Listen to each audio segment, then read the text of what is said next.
My name is Ralfs Eilands, and I'm a musician. A well-known musician, I may add. Only 25 years old, but already the most famous, influential, and good-looking musician in my country.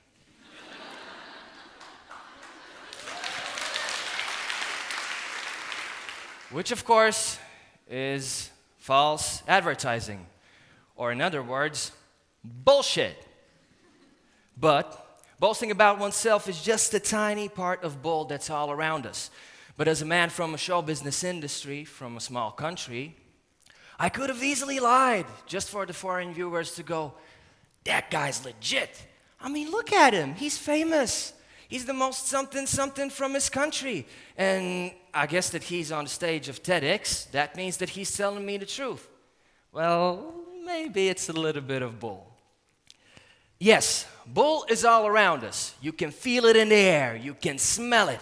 Every day, everywhere you go, you get that healthy dose of bull, which we may even assume makes the world tick and tock and go round and round. Nowadays, more than ever, I feel that people feed off of bull. Many even don't know how to communicate in a different way. They just have to add that little bit of bull into everything what they do. For instance, let me give you an example. Social media, we all have seen these polished selfies and videos with comments like, although I'm an influencer, I legit drink this vitamin C, B, D, nutrition-filled, alpha, omega, olive oil, gluten-free, zero waste, zero calorie nutrition drink, protein shake, energy drink every morning. That's bull. And when we visit our mother-in-law, oh, that is so delicious. What spices did you add? Salt? Amazing. Or finally, when we click that we have read and agree with the terms and conditions. That's bull. But what if I convince you that we could live much better without the daily dose of bull? What if the bull is as big of a mental problem as the plastic waste covering our oceans? And what if you can be the best bull warrior out there? Bull is a form of lying, and why do we lie? Why is it so hard for us to just be honest? Well, some theories suggest that we aren't so far away from chimps. Therefore, as chimps, we have to prove ourselves. We have to prove that we are the alphas in each group. Doesn't matter which group, school, work, friends, or family. We lie just to make ourselves feel better, look better, and achieve more. But the more I try to live without bull, the more I feel that honesty pays much higher dividends than lies. So as any therapist would say, let's start from the beginning. Let's start with my childhood. I realized that I am going to become a musician when I was only 6 years old, when my dad bought an Eminem album, the Marshall Mathers LP. That was the first, Eminem fans. That was the first time when I heard hip-hop, and it completely changed my world. I was fortunate enough to understand at 6 years old, what am I going to do in my life? Some of my classmates didn't have the answer to this question even when they graduated. And for that, I will always be grateful to my dad. Stop clapping. However, the first bull story that I heard was not that long after my parents realized that I like singing. So they took me to singing class. The teacher thought that I have some talent, so she, together with my parents, decided that I should participate in some singing contests. And I took part in almost every contest out there since of the age of 8. But the thing is, I absolutely sucked. I lost every single competition in which I participated. And that is a pretty tough pill to swallow for a kid who's only in the second grade and who thinks that this is his life. So after every failure that I had, my dad came up to me, placed his hand on my shoulder, and said, well, my son, the most important thing is to take part.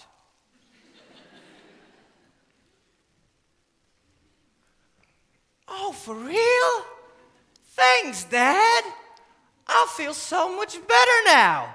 Because, if I'm only 8 years old, I thought that the most important thing was winning.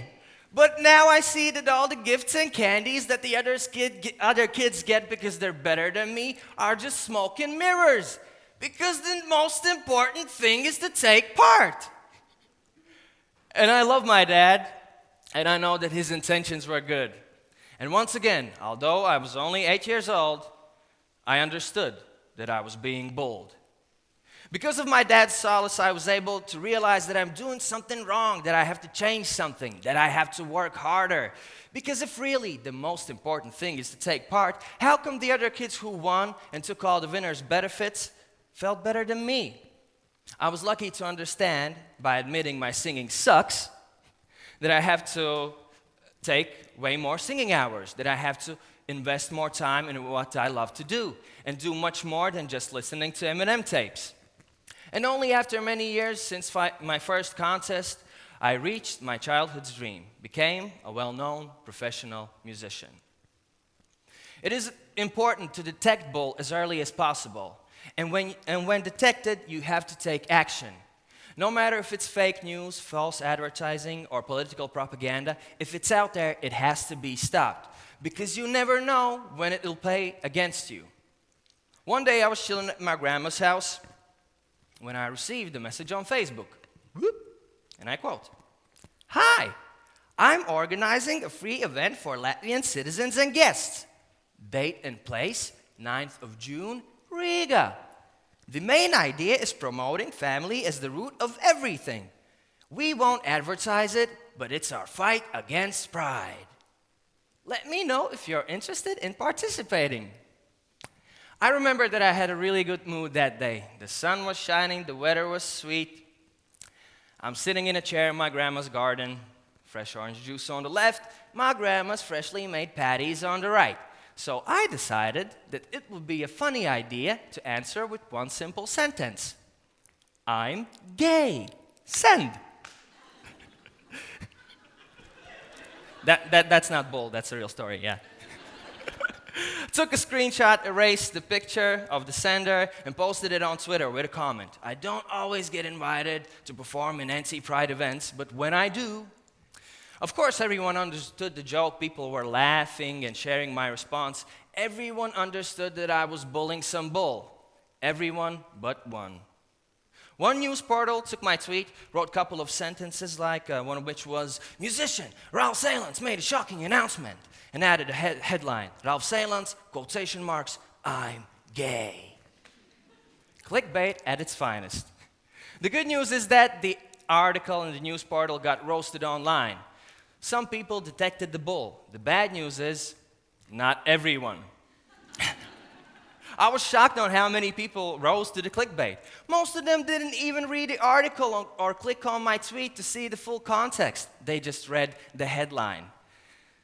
Even some of my relatives called my mom asking if I was really gay, which is quite funny because they met me with my girlfriend at that time at our family parties. It's fascinating how many people can't smell bull online. They just share everything if they're willing to believe it without further investigating. So, my friends, during these moments, what can we do? Enlighten your social media buddies. Send them a message. Send them an article from a legit news source which debunks the original fake news statement. Talk to them so that they stop sharing lies and believing some clickbait bull. Whenever I read a fake story or a misleading article, I'm not shy to report it as fake news or add a comment with a legit source. But since we all live in bubbles and social media echo chambers, I can only reach the outskirts of my own bubble. Also, the next time when you read an edgy article about someone, imagine that you're that person. And imagine how would you feel if you were the victim of clickbait.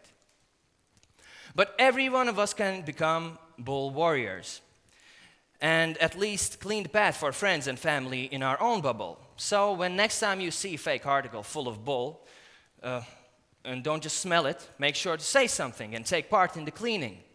I believe that small things do matter. We can all get better bull hygiene when we'll stop bullying each other in a basic everyday communication. It will be much more easy for us to talk about huge global topics. Start with your friends. One day, I was supposed to meet my friend Annie. Unfortunately, I love playing video games. I was playing Red Dead Redemption 2, and let's just say that I chose my priorities. Wrote her a message. Don't feel like going out today? Playing Red Dead Redemption 2. Let's do it another day. Sorry. Her response, that's great. I was going to text you that I don't want to meet you as well. Super hard day, feeling tired. P.S. Thanks for not coming up with the lousy excuse like you have to work at the studio or something like you did last time. I was telling the story to my friend who was on Tinder during that time, and she told me, wow, I wish that most guys were like that. I was like what? Honest. They just keep sending me these horrendous bull pickup lines all the time. Give me your phone. I didn't believe her. Took her phone, and let's just say that that day I felt let down by our fellow men. I can give you one example, like, hey, where did you get the model for your profile pics? Why do you have to do something like that? My friend said she would feel much better if the conversations were more straightforward. Why do we have to come up with these lousy excuses when we're late or when we don't want to do something? Or why do we have to come up with these lousy pickup lines when we can just be ourselves? Then I remembered one time when I went to the UK to see a concert, meet some friends, and also I had one free day. While in Latvia, I started a chat with a girl. Never met her before, but we were following each other on Instagram. Wow. Wrote to her, hi, I'll be in London during that period of time. I have one free day. You seem to be a nice person. I would like to get to know you. Let me know if you're up for spontaneous dates. Have a great day. Long story short, we met, and years later, we're still good friends. She said that my honesty was the hook that made her decide in favor of meeting me. And yes, we had a conversation about lousy pickup lines. And yeah, she showed some of them to me as well. So, remember that bull is everywhere. When you smell it, take action. Don't just sit on it, but open up the window so that the freshness and honesty can clear up the air. Help your friends in avoiding bull. Educate them. Take the time of your day to be a bullshit warrior. Don't be afraid of the backlash, like I wasn't when I answered jokingly to bull with one sentence. You're not the alpha when you're afraid or when you're lying. You're the alpha when you're honest and when you have a backbone. Even small things count, and decent, smart people respect honesty and integrity even more than what you think is harmful bull. At least give it a try. Give it your best shot. If you fail, well, then I guess that the most important thing is to take part. But, although we are all grown-ups, this may hurt a bit. If you smell bullshit and do nothing, you're full of shit. Thank you.